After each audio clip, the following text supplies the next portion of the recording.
Hi friends, good evening, very very good evening to all of you. आप सभी लोगों का बहुत बहुत स्वागत है झारखंड एजुकेशन हब में। मैं हूं आपका जीएस एजुकेटर रितेश और आप लोग मेरे साथ हैं झारखंड जीके एमसीक्यू के इस इंपॉर्टेंट क्लास में। अगर इस क्लास की बात की जाए तो इस क्लास में हम लोग झारखंड के आने वाले एग्जामों में कौन से ऐसे क्वेश्चन हैं जो पूछे जा सकते हैं, जेपीएससी और जेएसएससी के द्वारा कौन से ऐसे झारखंड जीके के क्वेश्चंस हैं जो बार बार पूछे गए हैं, या फिर बात करेंगे जेपीएससी और जेएसएससी के प्रीवियस एग्जामों की, तो उनके प्रीवियस एग्जामों में झारखंड जीके से कौन से ऐसे क्वेश्चंस है जो पूछा गया है। तो सभी क्वेश्चंस के बारे में डिटेल में डिस्कस करते हैं, चाहे वो एक्सपेक्टेड क्वेश्चंस की बात करें, चाहे वो बात करें रिपीटेड क्वेश्चंस की, या फिर बात करें प्रीवियस ईयर पेपर की। तो सभी चीजों को डिटेल में डिस्कस करते हैं और सभी चीजों को आसानी से समझने का प्रयास हम लोग करते हैं। तो आइए क्लास को शुरू करते हैं और देखते हैं आज के इस क्लास में हम लोग कौन कौन से ऐसे क्वेश्चन है जिसके बारे में डिस्कस करने वाले हैं। और अगर आपने भी झारखंड के किसी एग्जाम का फॉर्म जो है फिलअप किया है या फिर आने वाले टाइम पे आप फिलअप करने वाले हैं, तो ये क्लास आपके लिए बहुत ही ज्यादा इंपॉर्टेंट जो है वो रहने वाला है। इस क्लास के थ्रू हम लोग झारखंड के इंपॉर्टेंट क्वेश्चंस के बारे में देखने वाले हैं, जो क्वेश्चंस आने वाले एग्जामों में आपसे पूछे जा सकते हैं या फिर पिछले एग्जामों में पूछा गया हो। ठीक है, तो आइए क्लास को शुरू करते हैं और देखते हैं आज के हमारे इंपॉर्टेंट क्वेश्चंस के बारे में। तो आज का हमारा पहला क्वेश्चन है, अकबर के शासन काल में झारखंड में किस वंश का शासन जो है वो चल रहा था। जब दिल्ली में अकबर का शासन चल रहा होता है, उस समय झारखंड में कौन सा वंश का शासन जो है वो देखने को मिलता है। अकबर की बात करें यानी मुगल साम्राज्य के बारे में यहां पे कहा जा रहा है। अकबर की बात करें तो अकबर कौन से साम्राज्य का शासक था? मुगल शासक था। बात करेंगे मुगल शासक की तो बाबर, हुमायूं, अकबर, जहांगीर, शाहजहां, औरंगजेब। जब आप भारत के इतिहास के बारे में पढ़ेंगे तो आप मुगल साम्राज्य के बारे में पढ़ेंगे। ठीक है, तो मुगल साम्राज्य का ही एक शासक था अकबर। ठीक है, और अकबर की बात करेंगे तो जब दिल्ली पे अकबर का शासन चल रहा था, उस समय झारखंड में जो है कौन से वंश का शासन देखने को मिलता है? चैरो वंश का, या फिर नाग वंश का, या फिर बात करें सिंह वंश की, या फिर इन तीनों वंश का शासन जो है झारखंड में देखने को मिलता है। क्या होगा सही आंसर? जल्दी से एक बार कमेंट करके आप लोग बताएं कि इस क्वेश्चन का सही आंसर जो है वो क्या हो सकता है। अकबर के शासन काल के दौरान झारखंड में कौन से वंश का शासन जो है वो देखने को मिलता है, या फिर झारखंड में कौन से वंश का शासन जो है वो चल रहा होता है। तो अगर इस क्वेश्चन की बात करेंगे, इस क्वेश्चन का सही आंसर है ऑप्शन डी, उपयुक्त सभी।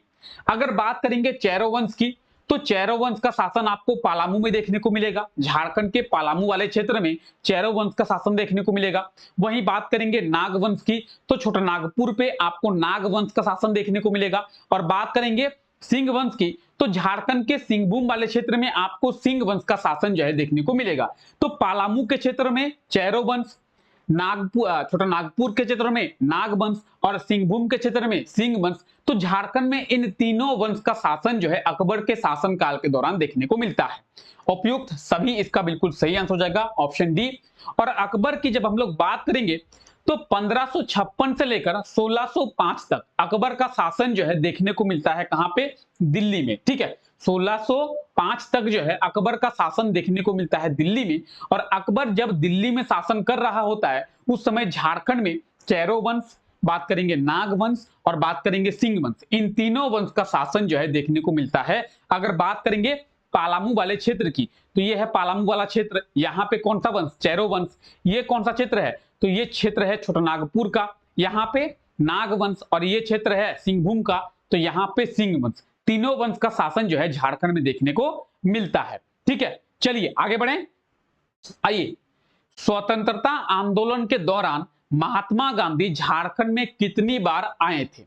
जब स्वतंत्रता का आंदोलन चल रहा था, भारत को अंग्रेजों से मुक्त कराने के लिए, उस समय महात्मा गांधी जो है झारखंड में कितनी बार जो है वो आए थे? झारखंड का दौरा जो है महात्मा गांधी कितनी बार किए थे? क्या होगा सही आंसर? ऑप्शन ए 2 बार, ऑप्शन बी 4 बार, ऑप्शन सी 5 बार, या फिर ऑप्शन डी 7 बार।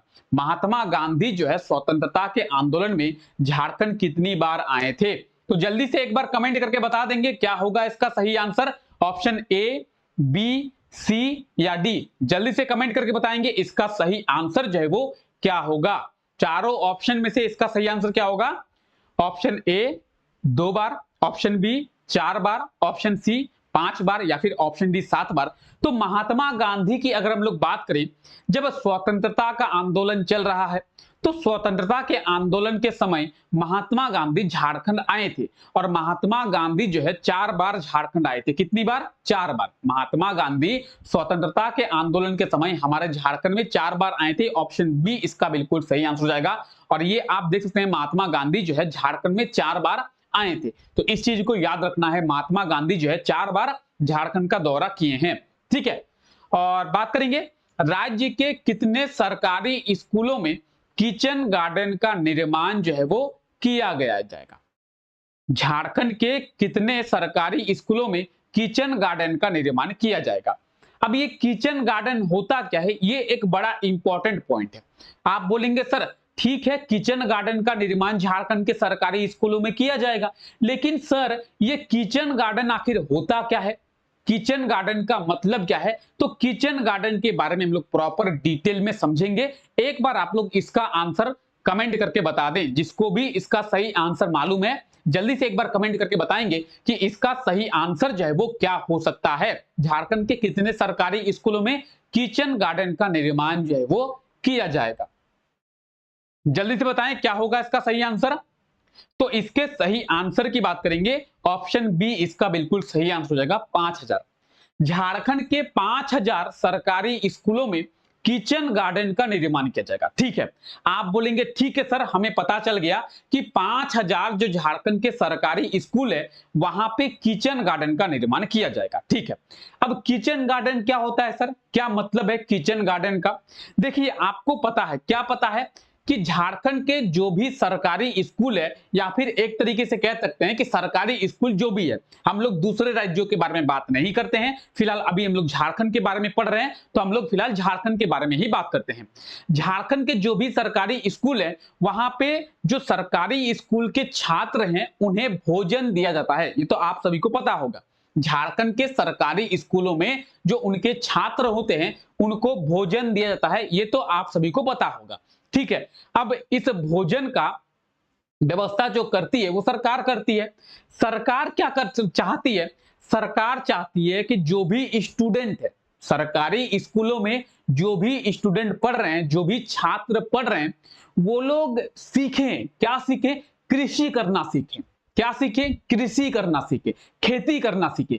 अब उनको कृषि करना या फिर खेती करना कैसे सिखाएं? उनको तो खेत में नहीं भेज सकते हैं कि जाइए खेत में धान की रोपाई कीजिए, जाइए खेत में हल चलाइए। अब वो छात्र है ना, छात्र को तो हम लोग खेत में भेज नहीं सकते कि आप जाइए धान की रोपाई कीजिए, आप जाइए खेत में हल चलाइए। तो छात्रों के अंदर कृषि का जो नॉलेज है, कृषि का जो ज्ञान है, उसको किस तरीके से विकसित किया जाए, ये झारखंड सरकार के द्वारा सोचा गया। और झारखंड सरकार के द्वारा इसका एक अचूक उपाय लाया गया कि झारखंड के सरकारी स्कूलों में किचन गार्डन का निर्माण किया जाएगा। अब ये किचन गार्डन क्या है? तो झारखंड के सरकारी स्कूलों में खाना मिलता है और ये बच्चे खाते हैं। तो उन सरकार के द्वारा ये सोचा गया क्यों ना ये जो बच्चे हैं उनको ही उगाने के लिए कहा जाए कि सरकारी स्कूल के जो आसपास का क्षेत्र है उसमें इन बच्चों से ही हम लोग क्यों ना छोटे मोटे फसल, छोटी मोटी खेती करवा दें। आलू का फसल लगवा दे, टमाटर का फसल लगवा दे, गोभी का फसल लगवा दे, जिससे क्या होगा, उन बच्चों को पता चलेगा कि खेती जो है किस प्रकार से होती है, खेती करने के लिए क्या क्या करनी पड़ती है। और कहीं ना कहीं स्कूल लेवल से ही उन्हें खेती के बारे में, एग्रीकल्चर के बारे में एक नॉलेज जो है वो डेवलप होगा। तो सरकारी स्कूल के छात्रों को उसके स्कूल में ही खेती के बारे में जानकारी देने के लिए थोड़े बहुत खेती, सब्जी, जो सब्जी होता है जैसे आलू, जैसे होता है प्याज, जैसे गोभी, जैसे होता है टमाटर, ठीक है, तो इन सभी सब्जियों का उगाना सरकारी स्कूलों में ही उगाना, और किसके द्वारा उगाना? तो छात्रों के द्वारा उगाना, इसे कहते हैं किचन गार्डन। तो आप ये देख सकते हैं सरकारी स्कूल के जो छात्र हैं वो क्या कर रहे हैं, अपने सरकारी स्कूल के एरिया में ही क्या कर रहे हैं, तो कृषि कर रहे हैं, और उनके अंदर कृषि का जो नॉलेज है वो डेवलप होगा। इससे क्या डेवलप होगा, उन्हें पता चलेगा कि खेती जो है किस प्रकार से किया जाता है। तो ये एक बहुत अच्छा उपाय है और इसके जरिए जो है छात्रों को बहुत अच्छा नॉलेज जो है वो मिलेगा। ठीक है, चलिए, और कहीं ना कहीं छात्र अपने हाथ का उगाया हुआ सब्जी खाएंगे तो उनके अंदर भी एक पॉजिटिव एनर्जी आएगी, जो पौष्टिक आहार है वो भी मिल पाएगा। हम लोग जो बाजार से खरीदते हैं हो सकता है कि उसमें केमिकल्स मिलाया हो। ठीक है, यहाँ पे जो भी छात्र उगाएंगे वो अपने हाथ का उगाया होगा तो वो पूरी तरीके से पौष्टिक होगा, पूरी तरीके से अच्छा होगा। ठीक है, चलिए आगे देखते हैं। जनजातीय भाषा में हुल, हुल का अर्थ क्या होता है? ये लिखा हुआ है हुक, लेकिन हुक नहीं, जनजातीय भाषा में हुल का क्या अर्थ होता है? जल्दी से कमेंट करके बताएंगे कि जनजातीय जो भाषा है, ठीक है, जनजातीय भाषा में हुल शब्द का मतलब क्या होता है? हुल का, जनजातीय भाषा में हुल शब्द का मतलब क्या होता है? हुल दिवस मनाया जाता है, आप सभी को पता होगा 30 जून को हुल दिवस जो है मनाया जाता है। ठीक है, तो हुल शब्द का मतलब क्या होता है? हुल दिवस जो है मनाया जाता है, 30 जून को मनाया जाता है, आप सभी को पता है, लेकिन हुल जो शब्द है उसका मतलब क्या है? हुल शब्द का मतलब है आंदोलन, या फिर हुल शब्द का मतलब है पृथक, गुस्सा, क्रांतिकारी? ऑप्शन ए, बी, सी या डी, क्या होगा इसका सही आंसर? हुल शब्द का जो मतलब है वो क्या है? अगर बात करेंगे हुल शब्द की तो क्या मतलब है हुल शब्द का? हुल शब्द का मतलब है क्रांतिकारी। क्या मतलब है? क्रांतिकारी। ठीक है, हुल शब्द का मतलब क्या है? क्रांतिकारी। ऑप्शन डी जो है इसका बिल्कुल सही आंसर हो जाएगा। अब हुल दिवस की बात करेंगे तो आप सभी को पता है 30 जून को हुल दिवस जो है मनाया जाता है। 30 जून को क्या हुआ था? तो 30 जून 1855 में संथाल विद्रोह की शुरुआत हुई थी, और इसी संथाल विद्रोह की शुरुआत जब हुई थी इसीलिए 30 जून को हम लोग हुल दिवस के रूप में मनाते हैं। ठीक है, तो इस चीज को याद रखें। और हुल जो शब्द है, हुल शब्द का मतलब क्या है? क्रांतिकारी। ठीक है, चलिए, आजसू पार्टी की स्थापना जो है किस वर्ष किया गया था? आजसू पार्टी, आजसू पार्टी जिसका कौन सा चुनाव चिन्ह है? केला छाप। आजसू पार्टी की बात करेंगे, चुनाव चिन्ह क्या है आजसू पार्टी का? केला छाप। तो आजसू पार्टी की जो स्थापना है वो किस वर्ष किया गया था? क्या होगा सही आंसर? जल्दी से एक बार बता देंगे। आजसू पार्टी की जो स्थापना है वो किस वर्ष किया गया था? तो आजसू पार्टी जिसका चुनाव चिन्ह है केला छाप, और इसकी स्थापना की अगर हम लोग बात करें तो 1986 में। ऑप्शन सी इसका बिल्कुल सही आंसर हो जाएगा। 1986, 1986 में, 1986 में आजसू पार्टी की स्थापना की गई थी।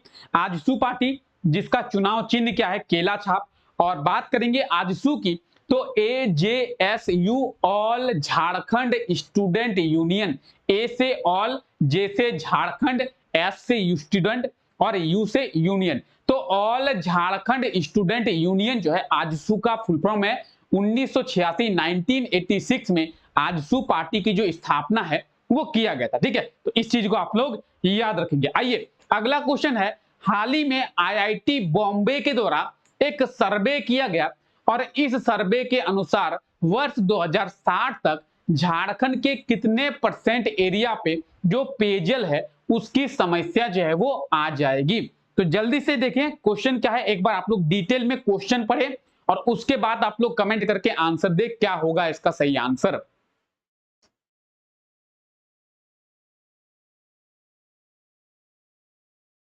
चलिए क्वेश्चन पढ़ लिए आप लोग, सही आंसर कमेंट करके दें। और जिन्होंने भी झारखंड का करंट अफेयर पढ़ा है, झारखंड के करंट अफेयर डिटेल में देखते हैं, उन्हें इस क्वेश्चन का सही आंसर मालूम होगा। तो हाल ही में IIT बॉम्बे के द्वारा एक सर्वे किया गया है और इस सर्वे में कहा गया है कि 2060 तक झारखंड के कितने % एरिया में जो पेयजल है उसकी समस्या आ जाएगी। तो क्या होगा इसका सही answer? Option A, option B, option C या फिर ऑप्शन डी, क्या होगा सही आंसर? 33%, 39%, 28% या फिर 25%? तो अगर बात करेंगे IIT बॉम्बे की, IIT बॉम्बे के द्वारा पूरे देश का एक सर्वे किया गया, पूरे देश का, IIT बॉम्बे के द्वारा पूरे भारत का एक सर्वे किया गया है। ठीक है, फिलहाल अभी हम लोग भारत के बारे में बात ना करके आइए हम अपने झारखंड के बारे में देखते हैं। हमारे लिए झारखंड जो है अभी ज्यादा इंपॉर्टेंट है, क्योंकि हम लोग अभी झारखंड जीके पढ़ रहे हैं। भारत के जीके के बारे में पढ़ेंगे, जो हमारा एक और यूट्यूब चैनल है पढ़ाई, वहां पे हम लोग भारत के जीके के बारे में पढ़ेंगे, इंडियन जीके के बारे में पढ़ेंगे, और वहां पे हम लोग इंडियन जीके के बारे में डिस्कस करेंगे। अभी फिलहाल हम लोग झारखंड जीके के बारे में पढ़ रहे हैं, तो झारखंड के बारे में डिस्कस करते हैं। तो आईआईटी बॉम्बे के द्वारा पूरे भारत का एक सर्वे किया गया और इसमें कहा गया कि 2060 तक झारखंड का 33% एरिया, 1/3, एक तिहाई हिस्से में जो पेयजल है, यानी जो पानी हम लोग पीते हैं, पेयजल की समस्या आ जाएगी और जो ग्राउंड वाटर है उसका लेवल जो है और डाउन होगा। ग्राउंड वाटर का जो लेवल है वो और डाउन होगा। किसके द्वारा कहा गया है? तो ये कहा गया है आईआईटी बॉम्बे के द्वारा। ऑप्शन की बात करें 33%, ऑप्शन ए बिल्कुल सही आंसर हो जाएगा। 1/3, ठीक है, 1/3% जो एरिया है। तो आप ये देख सकते हैं, आर्टिकल आप देख सकते हैं कि 2060 तक झारखंड के 33% हिस्सों में पेयजल जो है नसीब नहीं होगा, पेयजल की जो समस्या है वो आ जाएगी। और ये रिपोर्ट किसके द्वारा पब्लिश किया गया है? तो आईआईटी बॉम्बे के द्वारा ये रिपोर्ट पब्लिश किया गया है और आप इस आर्टिकल को बहुत ही डिटेल में पढ़ सकते हैं। ठीक है, चलिए, तो आईआईटी बॉम्बे की बात करें, ये आप आईआईटी बॉम्बे देख सकते हैं और आईआईटी बॉम्बे के द्वारा ही इस सर्वे में कहा गया है कि झारखंड का जो 1/3% एरिया है, एक तिहाई जो हिस्सा है, यानी लगभग 33% जो एरिया है, उसमें क्या होगा, जो पानी की जो समस्या है वो देखने को मिलेगी आपको। ठीक है, तो आईआईटी बॉम्बे, ये देखिए, ये है आईआईटी बॉम्बे। ठीक है, कहां पे है? मुंबई में है। और आईआईटी बॉम्बे की बात करेंगे 1958 में, कब? 1958 में आईआईटी बॉम्बे की स्थापना जो है वो किया गया था। ठीक है, चलिए आइए, झारखंड स्थापना हेतु त्रिपक्षीय वार्ता में कौन शामिल नहीं था? तो झारखंड की स्थापना हेतु त्रिपक्षीय वार्ता हुई थी। अब ये त्रिपक्षीय वार्ता किनके बीच में हुई थी और ऑप्शन में ऐसा कौन सा ऑप्शन है जो इस त्रिपक्षीय वार्ता में शामिल जो है वो नहीं था? ठीक है, तो झारखंड के स्थापना के लिए, झारखंड के निर्माण के लिए त्रिपक्षीय वार्ता हुई थी। त्रिपक्षीय का मतलब क्या है? 3 पक्ष थे, 3 पक्ष, और इन तीनों पक्ष के बीच में बात हुई थी, इन तीनों पक्ष के बीच में चर्चा हुई थी, तो इसीलिए हम लोग त्रिपक्षीय वार्ता कह रहे हैं। त्रिपक्षीय का मतलब है 3 गो पक्ष थे। अब ऑप्शन में आपको 4 ऑप्शन दिए हुए हैं, तो 3 पक्ष थे और ऑप्शन 4 है, इनमें से एक ऑप्शन जो है नहीं होगा। तो कौन सा ऑप्शन जो है नहीं होगा?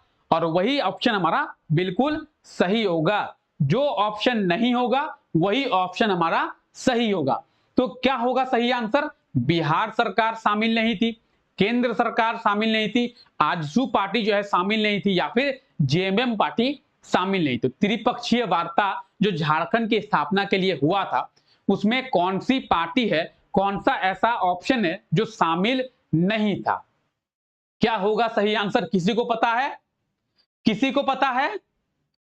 अगर बात करेंगे सही आंसर की, ऑप्शन सी सही आंसर हो जाएगा, AJSU, all Jharkhand student union. अभी हम लोग देखिए आजसू के बारे में, 1986 में, 1986 में आजसू की स्थापना जो है वो की गई थी।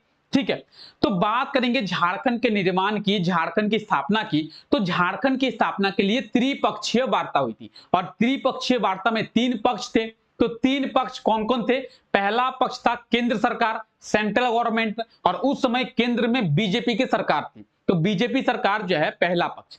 दूसरा पक्ष था बिहार सरकार। बिहार सरकार क्यों? क्योंकि झारखंड हमारा उस टाइम पे बना ही नहीं था, झारखंड की स्थापना की बात कह रहे थे, तो झारखंड में भी बिहार सरकार का ही शासन चलता था, तो बिहार सरकार। और तीसरा था जेएमएम, झारखंड मुक्ति मोर्चा। तो त्रिपक्षीय वार्ता में आजसू पार्टी यानी ऑल झारखंड स्टूडेंट यूनियन जो है वो शामिल नहीं था। त्रिपक्षीय वार्ता में बिहार सरकार थी, ठीक है, उसके बाद जेएमएम यानी झारखंड मुक्ति मोर्चा थी, और बीजेपी की सरकार यानी केंद्र सरकार सेंट्रल में थी। ठीक है, तो सेंट्रल की बात करें, केंद्र सरकार बात करें, केंद्र में बीजेपी की सरकार, बिहार सरकार और झारखंड मुक्ति मोर्चा। ठीक है, ये तीनों मिलकर इन तीनों के बीच में वार्ता हुई थी झारखंड की स्थापना को लेकर। ऑप्शन सी जो है इसका बिल्कुल सही आंसर हो जाएगा। ठीक है, आइए राज्य के किस भाग में राजमहल ट्रैप की चट्टानें जो है वो स्थित है? तो झारखंड के कौन से साइड में राजमहल ट्रैप की चट्टानें आपको देखने को मिलेगी? क्या होगा इसका सही आंसर? ऑप्शन ए पूर्वी भाग, ऑप्शन बी उत्तर पूर्वी भाग, ऑप्शन सी उत्तरी भाग, यानी ऑप्शन डी उत्तर पश्चिमी भाग। यानी बात करेंगे ऑप्शन ए की तो झारखंड के ईस्ट में, अगर बात करें ऑप्शन बी की तो नॉर्थ ईस्ट में, झारखंड के ऑप्शन सी की बात करें तो नॉर्थ में, या फिर ऑप्शन डी की बात करें कि नॉर्थ वेस्ट में। तो झारखंड के कौन से साइड में, झारखंड के कौन से भाग में आपको राजमहल ट्रैप की चट्टानें जो है वो देखने को मिलेगी, या फिर राजमहल ट्रैप की जो चट्टानें हैं वो झारखंड के कौन से साइड में स्थित है? जल्दी से कमेंट करके बताएंगे क्या होगा इसका सही आंसर। तो बात करेंगे राजमहल ट्रैप की चट्टानों की या फिर राजमहल क्षेत्र की, तो राजमहल जो क्षेत्र है वो झारखंड के कौन से साइड में स्थित है? इसका सही आंसर क्या होगा? इसका सही आंसर हो जाएगा क्या? ऑप्शन बी उत्तर पूर्वी भाग, नॉर्थ ईस्ट में। झारखंड के नॉर्थ ईस्ट में आपको देखने को मिलेगा राजमहल ट्रैप की चट्टानें। आइए देखते हैं झारखंड के मैप में कहां पे है। तो ये आप देख सकते हैं झारखंड का मैप, ये क्या है? झारखंड का मैप है। और झारखंड के मैप में अगर हम लोग बात करेंगे राजमहल ट्रैप की, तो ये हो गया हमारा नॉर्थ वाला एरिया, ये हो गया हमारा साउथ वाला एरिया, ये हो गया हमारा ईस्ट वाला एरिया, और ये हो गया हमारा वेस्ट वाला एरिया। तो यहां से कुछ इस प्रकार से कर्क रेखा गुजरती है, और इसको अगर हम लोग सेंटर माने, इसको अगर हम लोग केंद्र माने, तो झारखंड के ईस्ट साइड में यानी नॉर्थ में और ईस्ट में, नॉर्थ ईस्ट में आपको राजमहल ट्रैप की चट्टानें जो है वो देखने को मिलेगी। तो झारखंड के कौन से साइड में आपको राजमहल ट्रैप की चट्टानें देखने को मिलेगी? नॉर्थ ईस्ट में। कहां पे? नॉर्थ ईस्ट में, यानी उत्तर पूर्वी भाग में। ठीक है, आइए जेएमएम का स्थापना दिवस कब मनाया जाता है? तो जेएमएम यानी झारखंड मुक्ति मोर्चा की बात करेंगे तो झारखंड मुक्ति मोर्चा का स्थापना दिवस जो है वो कब मनाया जाता है? और हम लोग कल की क्लास में देखे थे कि झारखंड के जो मुख्यमंत्री हैं वो कौन से पार्टी के हैं? तो जेएमएम के हैं। कल की क्लास में आपसे क्वेश्चन पूछा गया था, अगर आपको याद हो तो, कि झारखंड के जो वर्तमान मुख्यमंत्री हैं हेमंत सोरेन जी, वो कौन से पार्टी के हैं? तो वो जेएमएम के हैं, झारखंड मुक्ति मोर्चा के हैं। ठीक है, तो जेएमएम की बात करें, झारखंड मुक्ति मोर्चा की बात करें, इसका स्थापना दिवस जो है वो कब मनाया जाता है? जेएमएम का स्थापना दिवस कब मनाया जाता है? तो अगर बात करेंगे जेएमएम की, तो जेएमएम का जो स्थापना दिवस है वो 4 फरवरी को, कब? ऑप्शन सी 4 फरवरी को मनाया जाता है। जेएमएम की अगर बात की जाए तो जेएमएम की स्थापना किस वर्ष की गई थी? 4 फरवरी 1973 में, 4 फरवरी 1973 में, 4 फरवरी 1973 में। ऑप्शन की बात करेंगे तो ऑप्शन जो है सी इसका बिल्कुल सही आंसर हो जाएगा, 4 फरवरी। अगर बात करेंगे जेएमएम की स्थापना किनके द्वारा किया गया था, तो जेएमएम की जो स्थापना है वो किनके द्वारा? वो किया गया था विनोद बिहारी महातो के द्वारा। ठीक है, तो देखिए पॉइंट क्या क्या बनता है। जेएमएम की स्थापना कब किया गया था? 4 फरवरी 1973 में। किनके द्वारा किया गया था? तो विनोद बिहारी महातो के द्वारा। कहां पे किया गया था? तो झारखंड के धनबाद जिले में। कहां पे? धनबाद जिले में। तो धनबाद जिले में 4 फरवरी 1973 में जेएमएम यानी झारखंड मुक्ति मोर्चा की स्थापना जो है वो की गई थी। ठीक है, चलिए, और जेएमएम पार्टी के अभी अध्यक्ष कौन है? शिबू सोरेन जी, दिसोम गुरु शिबू सोरेन। ठीक है, राज्य का कोडरमा क्षेत्र जो है किस खनिज के लिए प्रसिद्ध है? तो कौन से मिनरल्स के लिए फेमस है कोडरमा? कोडरमा को किस मिनरल के लिए जाना जाता है? कमेंट करके एक बार जरूर बताएं कि स्पेशली कोडरमा की अगर हम लोग बात करें तो कोडरमा को कौन से मिनरल के लिए, किस खनिज के लिए जाना जाता है? तो कौन से खनिज के लिए फेमस है कोडरमा? क्या होगा सही आंसर? ऑप्शन ए अब्रक, ऑप्शन बी तांबा, ऑप्शन सी कोयला, ऑप्शन डी बॉक्साइट। तो कोडरमा की जब बात आए तो कोडरमा आप सभी को पता होगा, माइका कैपिटल ऑफ इंडिया कहते हैं किसे? कोडरमा को। सबसे अच्छा और सबसे ज्यादा मात्रा में माइका यानी अभ्रक जो है वो कोडरमा में पाया जाता है। ऑप्शन ए अभ्रक इसका बिल्कुल सही आंसर होगा। अभ्रक के लिए ही कोडरमा जो है फेमस है, और पूरे भारत में सबसे हाई क्वालिटी का जो माइका है, सबसे उच्च गुणवत्ता का जो अभ्रक है, जिसे रूबी माइका कहते हैं, रूबी अभ्रक, वो कोडरमा में पाया जाता है। ये देखने में आपको व्हाइट देखने को मिलेगा। रूबी माइका की बात करें तो ये आप देखिए, ये है रूबी माइका, ये आपको देखने को व्हाइट मिलेगा, ठीक है। और ये जो है सबसे हाई क्वालिटी का माइका होता है, कोडरमा में पाया जाता है। अगर बात करेंगे झारखंड के किन किन जिलों में माइका पाया जाता है, तो झारखंड में कोडरमा में माइका पाया जाता है। झारखंड के गिरिडीह के कुछ इलाकों में, कुछ क्षेत्रों में आपको माइका देखने को मिलेगा। वहीं बात करेंगे हजारीबाग की, तो हजारीबाग के कुछ क्षेत्रों में भी आपको जो है माइका जो है देखने को मिलेगा। लेकिन सबसे ज्यादा की बात करेंगे, सबसे ज्यादा जो है कोडरमा में पाई जाती है। इसलिए कोडरमा को माइका कैपिटल ऑफ इंडिया यानी भारत की अभ्रक राजधानी के नाम से भी जाना जाता है, ठीक है। चलिए आगे देखते हैं। कोडरमा की बात करें तो झारखंड के मैप में ये रहा कोडरमा, और कोडरमा जिले की स्थापना 1994 को हजारीबाग से ही अलग करके किया गया है। ये हजारीबाग और हजारीबाग जिले से ही अलग करके 1994 को कोडरमा जिले की जो स्थापना है वो किया गया था, ठीक है। चलिए आगे देखते हैं। हुंडरू जलप्रपात की ऊंचाई जो है वो कितनी है?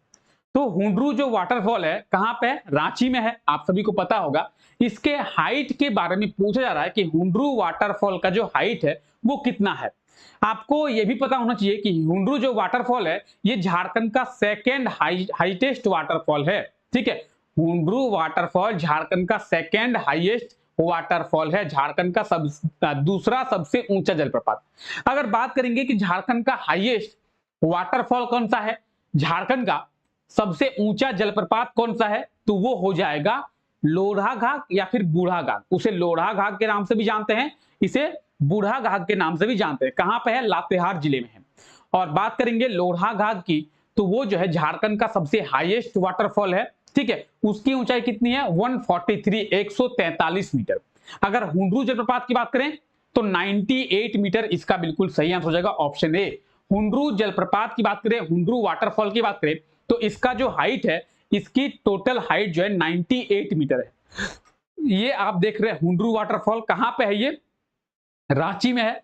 और इसके टोटल हाइट की बात करेंगे 98 मीटर इसका हाइट है। ये झारखंड का सेकेंड हाईएस्ट वाटरफॉल है, ठीक है। और झारखंड का फर्स्ट हाईएस्ट, या फिर बात करेंगे झारखंड के हाईएस्ट वाटरफॉल की, तो लोढ़ा घाट या फिर बूढ़ा घाट के नाम से उसे जाना जाता है, जो कि लातेहार जिले में स्थित है। 143 मीटर उसकी हाइट है और 98 मीटर जो है इसकी हाइट है, ठीक है। चलिए, हाल ही में केंद्रीय प्रदूषण कंट्रोल बोर्ड के द्वारा झारखंड के कितने नदियों को सबसे प्रदूषित नदी बताई गई है?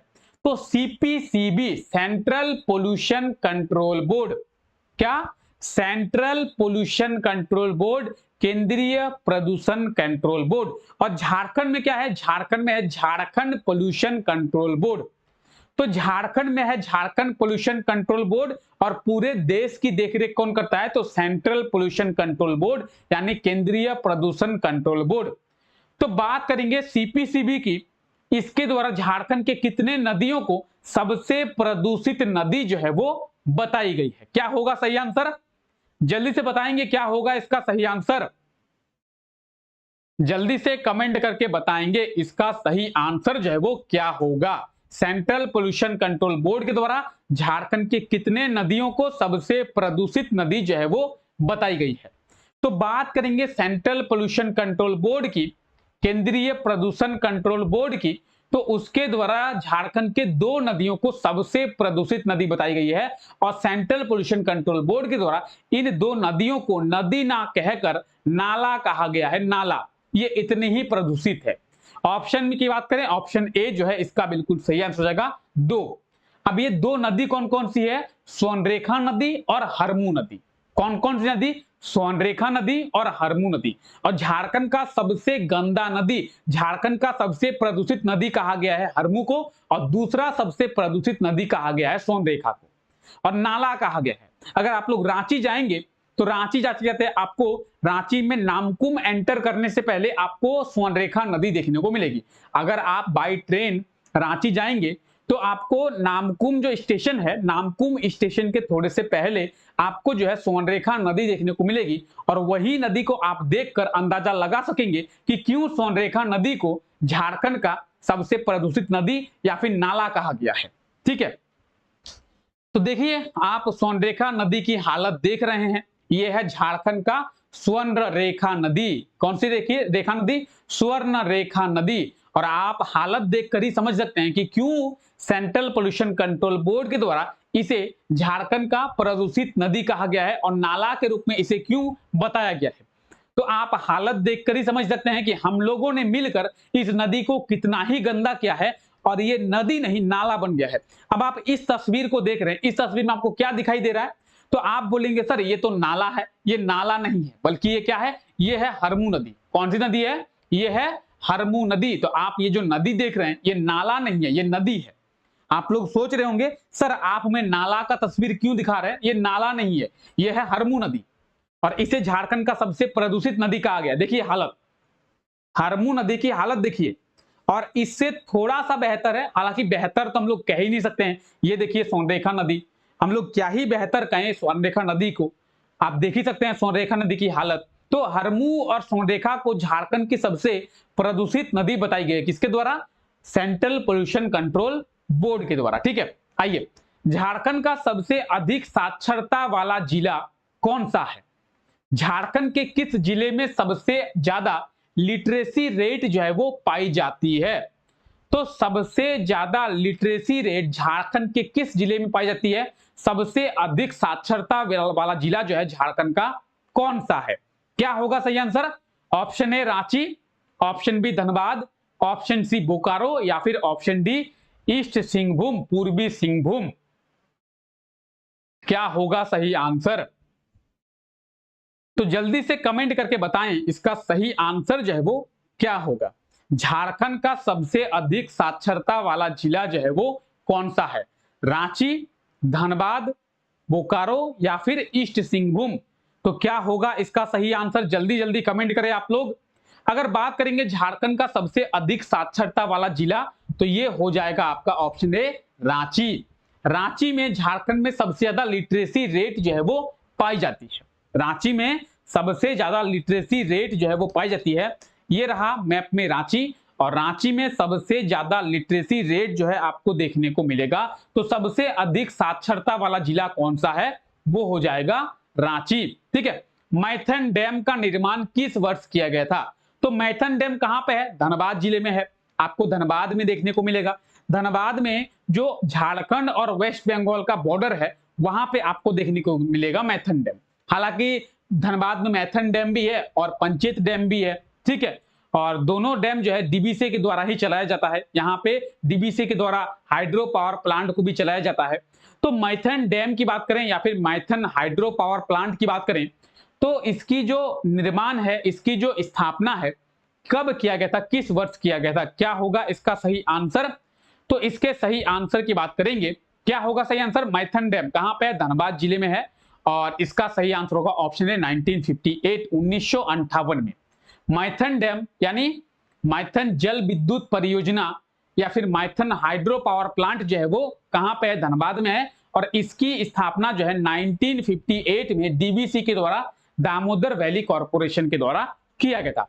तो ये आप देख रहे हैं मैथन डैम, बहुत खूबसूरत है। अगर आप लोग ना गए हो तो जा सकते हैं। ठीक है, बहुत ज्यादा खूबसूरत है। ठीक है, और इसकी स्थापना जो है 1958 को की गई थी। कहां पे है? तो धनबाद में है। ठीक है, ये है मैप में धनबाद, देख सकते हैं। धनबाद जिले की अगर बात करें तो 1956 में 1956 में धनबाद जिले की जो स्थापना है वो किया गया था। ठीक है, चलिए आगे बढ़े। झारखंड के कितने शहरों में डाक विभाग के द्वारा निर्यात केंद्र को खोला जाएगा? तो झारखंड के कितने शहरों में डाक विभाग के द्वारा, इंडियन पोस्ट के द्वारा निर्यात केंद्र जो है खोला जाएगा, एक्सपोर्ट सेंटर जो है वो खोला जाएगा। अब क्या है ये निर्यात केंद्र, क्या है ये एक्सपोर्ट सेंटर जो इंडियन पोस्ट के द्वारा खोला जाएगा, भारतीय डाक के द्वारा खोला जाएगा?